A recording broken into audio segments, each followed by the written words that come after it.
l'animation, c'est un art distancié.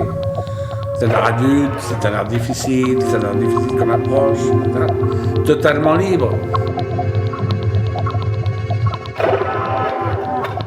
C'est toujours pareil, c'est la question de l'offre et la demande dans un contexte où tout le monde s'en fout. À vrai dire, alors comment amener les gens à t'aimer, à te désirer, à vouloir te nourrir en te faisant un contrat et en te faisant faire un film que tu es le seul à vouloir faire. Nous sommes des gens exigeants quand même. Le metteur en scène, c'est un dictateur, c'est un patron, c'est lui qui dit oui, qui dit non, qui coupe, c'est le castrateur en chef.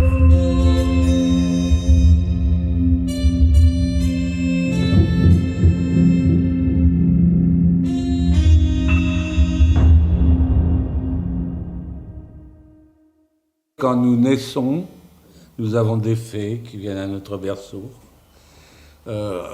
Pas tous, il y en a d'autres, ils ont des sorcières de Macbeth, mais enfin bon, mais supposons que nous ayons des fées qui nous donnent un certain nombre de chances à la naissance. Alors comment ça s'est passé pour moi? Moi je suis né en juillet 1929. Je ne sais pas si ça vous dit quelque chose, mais 1929 c'est le crash aux États-Unis, à New York. C'est-à-dire que ça a été la misère noire pendant au moins 3 ans, de 29 à 32, le temps que ça arrive en Europe. C'était pas un bon début pour le lalou sauvage. Donc merci les parents. Mais heureusement, j'avais des fées, et notamment une fée qui avait travaillé en paradoxe temporel et qui avait suscité la victoire de la révolution russe en 1917. Alors ça a été la première chance de ma vie. C'est-à-dire que j'ai eu une fée non orthodoxe qui a travaillé et qui a changé l'histoire en 1917. Ça s'expliquera par la suite. Et j'ai eu deux autres chances à mon berceau. C'est qu'il y a une fée qui a décidé que quand j'aurai 36 ans, je ferai un stage de 2 mois qui se prolongerait en 4 ans dans la nouvelle psychiatrie française. Et à la suite de ce travail en psychiatrie, je rencontrerai Roland Topor. 3e chance de ma vie. Après ça, j'ai eu des chances que j'ai ratées, tout ça, mais celles-là étaient les plus importantes. Le jeune homme que j'étais a été tout de suite emballé par l'expérience. Et je pense que ça a été un peu mes humanités ces 4 ans. J'étais inculte, je quittais l'école très jeune, etc. Et là, je me suis brusquement trouvé dans un milieu hyper responsable, tant sur le point soignant médical que responsable sur le plan politique, puisque si on soigne des malades mentaux, c'est parce que les sociétés sont malades, etc. J'avais des activités artistiques avec les malades qui étaient très différentes. Je veux dire, par exemple, j'avais un atelier peinture qui était... Il y avait une serre, on avait fait un atelier peinture là-dedans. Moi, j'étais là de 3h, 4h tous les matins, puis venaient les malades qui voulaient venir. C'était pas imposé, c'était ouvert. J'avais eu un grand amour artistique avec Yves Joly, le marionnettiste. Je devais travailler avec lui quand je suis parti à l'armée, ça n'a pas pu se faire, etc. Mais j'ai donc fait avec les malades ce que j'avais envie de faire moi-même. J'ai fait des marionnettes à tige. J'avais une autre passion qui était l'ombre chinoise. Je trouvais que l'ombre chinoise avec la lumière par derrière, c'était une des formes les plus magiques du cinéma. On a monté avec les malades sur un scénario qu'ils ont inventé ensemble. C'était Tic Tac, le film. Et alors, bon, ça nous a fait une année de travail là-dessus. On est en 16 mm. Tous les personnages en ombre chinoise étaient avec des tiges, comme les marionnettes étaient derrière, entre le calque et la lumière, là, comme dans le théâtre d'ombre grec.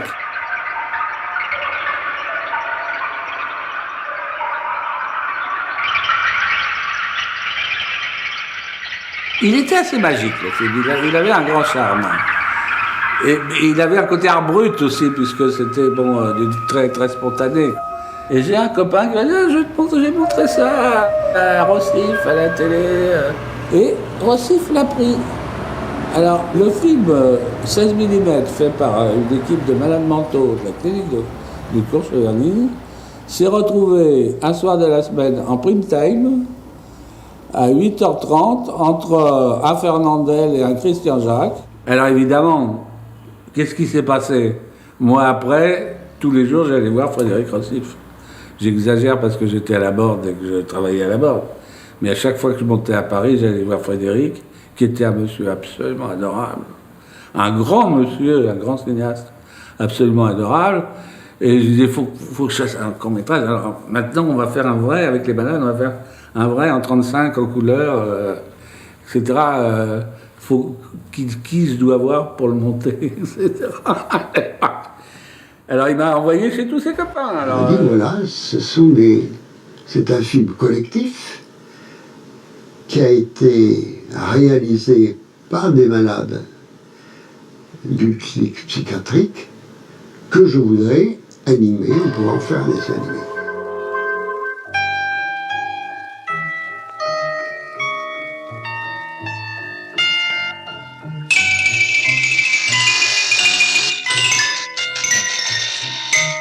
C'est un film avec une animation relativement réduite, c'était des papiers découpés qui étaient animés sous la caméra, image par image, donc ça avait demandé du temps pour être fait, et en même temps c'est un film d'une dizaine de minutes, mais qui à mon sens, qui garde toujours tout son intérêt, même actuellement, pour montrer ce que des malades, sur un plan psychique, peuvent faire de collectifs, mais qui en même temps dégagent un certain nombre de leurs fantasmes.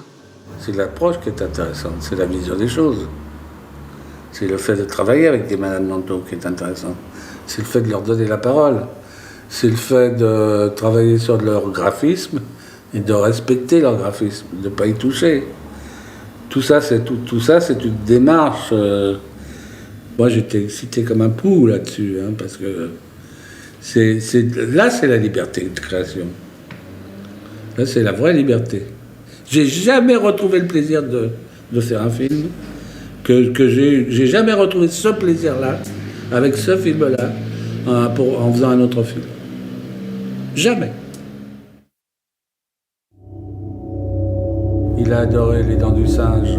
Il y a eu une estime réciproque évidente. On était fait pour se plaire, quoi. Je veux dire, des couples d'alliés artistiques, c'est toujours très redoutable, c'est dangereux.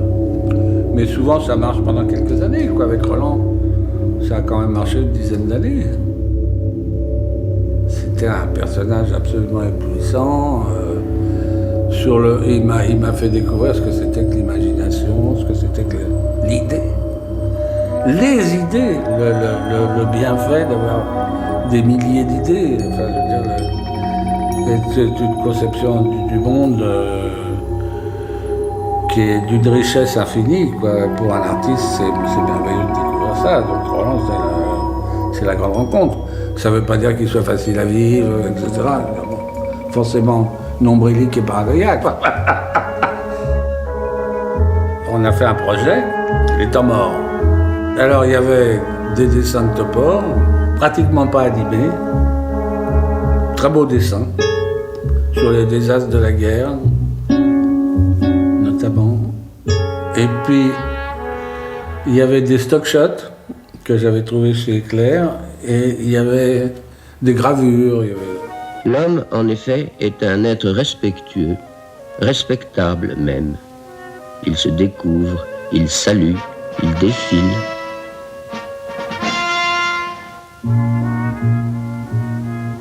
Il donne aux morts.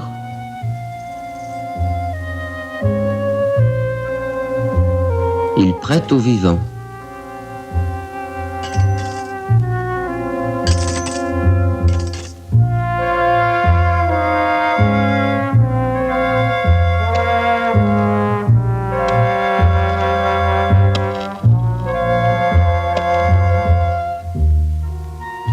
étrange, il reste toujours des vivants. Il en faut pour pouvoir recommencer. Avec le temps, c'est les idées qui ont la supériorité. C'est pas c'est pas le costume. C'est pas la forme bien faite, bien rodée, bien chiadée et bien poncée, etc. C'est pas ça.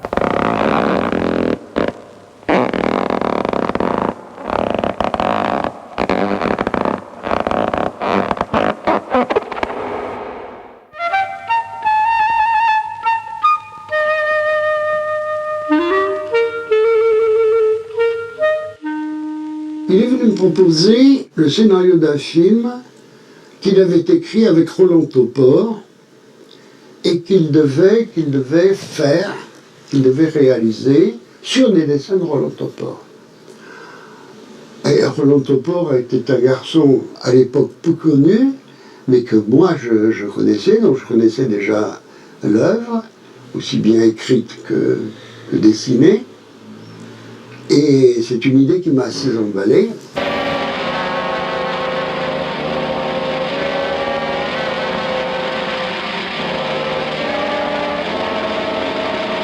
Les escargots, je n'ose plus en parler parce que c'est considéré par la moitié des professionnels de la planète et ceux qui vont vers l'Est, jusqu'au Japon, comme un des meilleurs films de court-métrage d'animation du monde de l'époque de 100 ans de cinéma d'animation mondiale. Alors, bon, là, je n'ose plus en parler parce que je suis devant un incunable. Qu'on a fait sans un rond. Alors, on a fait le scénario ensemble. Roland a fait les dessins tout seul. Donc, c'était du papier découpé, presque fixe, un peu articulé. Et puis, moi, j'ai travaillé, je l'ai animé sous caméra. C'était une technique qui posait le problème des rapports entre le mouvement et le graphisme au détriment du mouvement. Contrairement chez les Américains dans le cartoon où c'est au détriment du graphisme. Donc on s'est dit, on est pauvre, mais on va faire des films qui ont un très beau graphisme, très riche, mais qui auront une animation plus pauvre. Mais c'est une animation très très simple. Les escargots, par exemple, les escargots, ça devrait être des matières molles, un peu dégueulasses, etc. Là, c'était du papier découpé. Alors, les escargots, ils avaient des anneaux comme ça, qui se déboîtaient un petit peu. Et puis, les cordes, c'était 2 cordes comme des baguettes de queue de billard, qui faisaient ça. Curieusement, quand l'idée est bonne, ça suggère et ça fait rêver. C'est ça qui est extraordinaire. Ce que je veux dire, c'est que ce qui suggère est supérieur à ce qui montre. On était en projection des escargots. Ça plaisait visiblement beaucoup à Valio et à Damiani. Ils se sont dit, faire un long métrage comme ça, qui coûte pas cher, ça serait une bonne idée. Et ils m'ont demandé, ils nous ont demandé avec Roland. Pourquoi ne ferait-on pas un long métrage ? Et un long métrage qui soit un long métrage de fiction, et plutôt de science-fiction, parce que moi j'aime bien la science-fiction, et je crois que là-dedans on peut trouver des éléments qui peuvent fort bien passer dans l'animation. Et ça a été le début de La planète sauvage. C'est ma première et ma seule commande de producteur. J'attends les autres. Les salauds. Alors il faut vous dire que on m'a regardé un petit peu comme un fou parce que depuis le long métrage de notre vieil ami Grimaud, il y avait plus eu de films d'animation faits en France. Tout au moins en long métrage. Et on m'a dit que c'était une folie de le faire. On est parti sur l'idée d'Homme sans série, qui est un univers de science-fiction assez fabuleux. C'est une très belle histoire. Comme souvent chez Vull, on trouvait tous que c'était le grand auteur français, avec une imagination tout à fait extraordinaire. Et puis Roland y a trouvé de quoi prendre son pied, quoi, tout imaginer. C'était une mécanique à idées assez forcenée. Et il a pensé à Rabelais tout de suite. Et Et curieusement, les dessins que vous allez voir de La planète sauvage sont assez rabelaisiens comme style.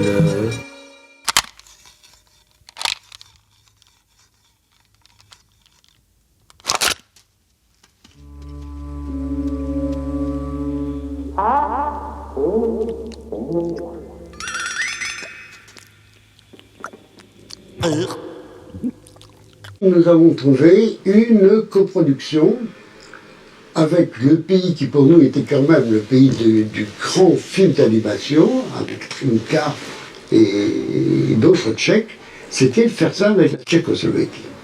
Avec Valio, on a réussi à monter financièrement le film, mal, mais bon, il y avait un peu d'argent. Et quand le film était monté, Roland m'a dit « je veux plus faire le film ». Moi j'étais blanc, j'étais en rage.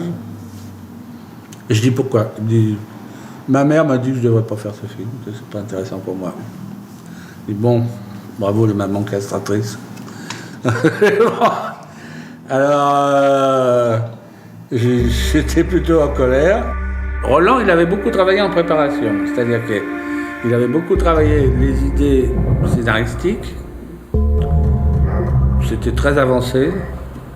Et il avait travaillé les idées graphiques, sur les personnages, l'univers, etc. Alors, on a fait un deal, c'est-à-dire qu'il travaillerait encore sur les idées graphiques. Quand on en aura besoin, on lui posera des questions.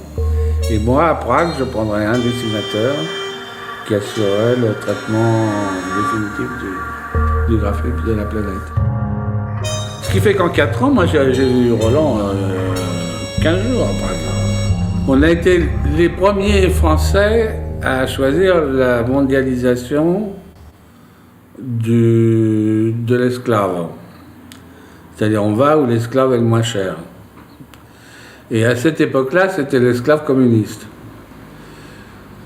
En tenant compte de la chose que moi j'étais sympathisant plutôt de gauche et qu'on leur apportait des dollars. Ceci dit, je n'étais pas le premier capitaliste mondialiste à être à Prague. Parce que quand je suis arrivé à Prague en 67, il y avait Gene Detsch qui venait des États-Unis et qui faisait des Tom et Jerry dans le plus beau studio de Prague, avec le plus beau banc-titre de Prague. Les Américains avaient déjà tout compris. Hein. Il est évident que cet animal possède certaines facultés d'adaptation. De là à le trouver intelligent. Ce petit animal domestique que vous caressez entre 2 séances de méditation risque fort de vous surprendre un jour. Alors, les structures staliniennes, ça, c'est autre chose. C'est que c'est du fonctionnaire à haut risque. C'est que tout le monde s'en fout. On passe toute l'année à fêter les fêtes, les anniversaires, les mariages, les décès, tout ça. Au studio, on picolait 3 fois par semaine, il y avait une fête, bien arrosée, je veux dire, et des fonctionnaires qui avaient une trouille bleue de ce que je faisais. Allez, liquidons-les. Qui ne pensaient qu'à me tuer, à me faire remplacer par un animateur tchèque, mais c'était pas dans le contrat de coproduction. Avant-titre, on a mis 1 année pour obtenir des images nettes. Il y a des problèmes de pellicule, de labo. Et puis, la Tchécoslovaquie a été envahie par la Russie. Le film a été bien entendu arrêté. J'ai demandé à la Louve de rentrer à Paris. Alors, où nous acceptions les nouvelles conditions des nouveaux dirigeants tchèques et les anciens allaient en prison, ou nous refusions, et c'est ce que j'ai fait. Et le film est resté comme ça bloqué pendant 68, 69, 70, je crois jusqu'en 71. Alors, il se passe une chose dans une équipe, dans les pires conditions comme ça, c'est que tu as les artistes. Et quand les artistes voient sur l'écran de l'animation en couleur définitive pour le cinéma qui leur plaît, là, tu as gagné la partie. Il y a un clivage dans l'équipe, il y a brusquement un moment où tu sais que l'équipe est avec toi et qu'elle est même prête à se battre contre les flics staliniens avec toi pour le film. Et ça, j'ai eu ça à Prague, je l'ai eu à Budapest, mais je l'ai même eu à Pyongyang. J'ai eu une équipe à Pyongyang qui a dit si on arrête le film, on arrête de travailler. Et j'en suis très fier. Parce que ça veut dire qu'il y a un moment où si ce qu'on fait ensemble est agréable, nous plaît, eh ben on est bien ensemble. Je suis un metteur en scène communiste, hein, j'échappe pas à mon destin. Là. La fée dont je vous ai parlé tout à l'heure, qui a fait la révolution de 1917, là, c'est elle qui a fait toute ma vie. Quand cet animateur tchèque m'a fait 2 gros plans d'enfants bleus, d'enfants drague, en animation en phase, j'ai trouvé ça magique, j'ai dit je prends. On fait le film comme ça.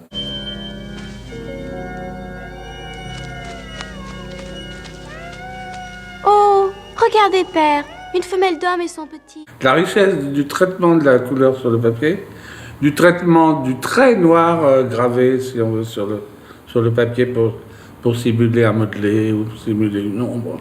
Ça donne une vie que un trait imprimé sur cellulo avec des grands aplats de gouache ne donnera jamais.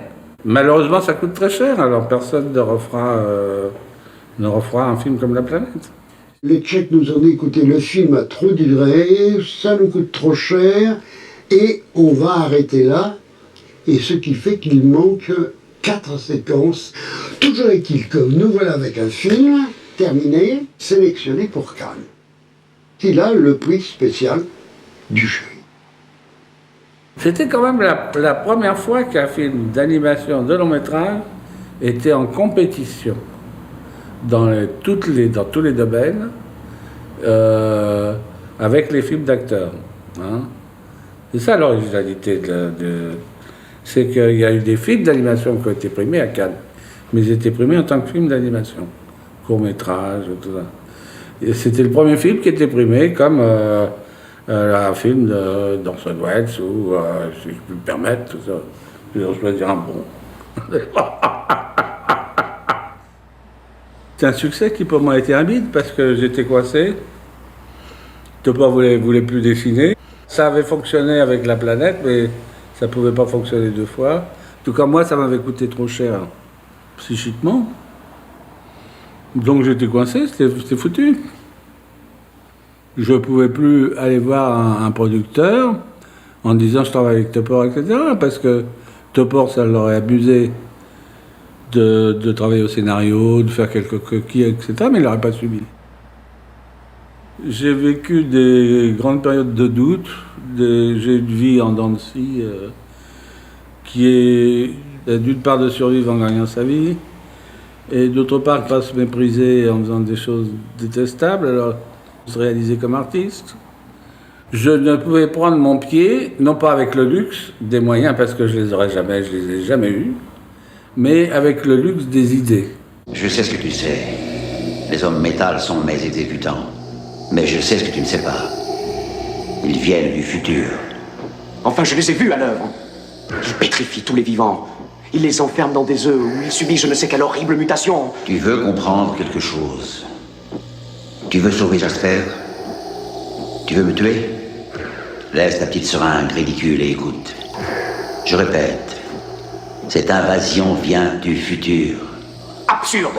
Impossible. Qu'est-ce que tu sais du temps? De sa continuité, de ses trous, de ses fausses perspectives, de ses paradoxes apparents, de ses combinaisons avec l'espace. Selon toi, Jasper est victime d'une invasion qui ne s'est pas produite? C'est complètement fou. C'est une autre logique. L'invasion s'est vraiment produite et pourtant... Le cinéma, c'est souvent une très belle forme, remarquablement travaillée, avec rien dedans.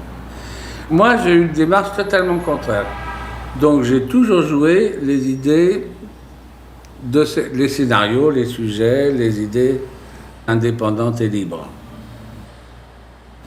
Le cinéma montre de plus en plus.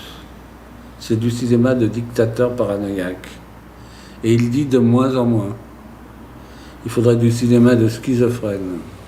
Et on n'a pas de cinéma de schizophrène. L'animation peut-être.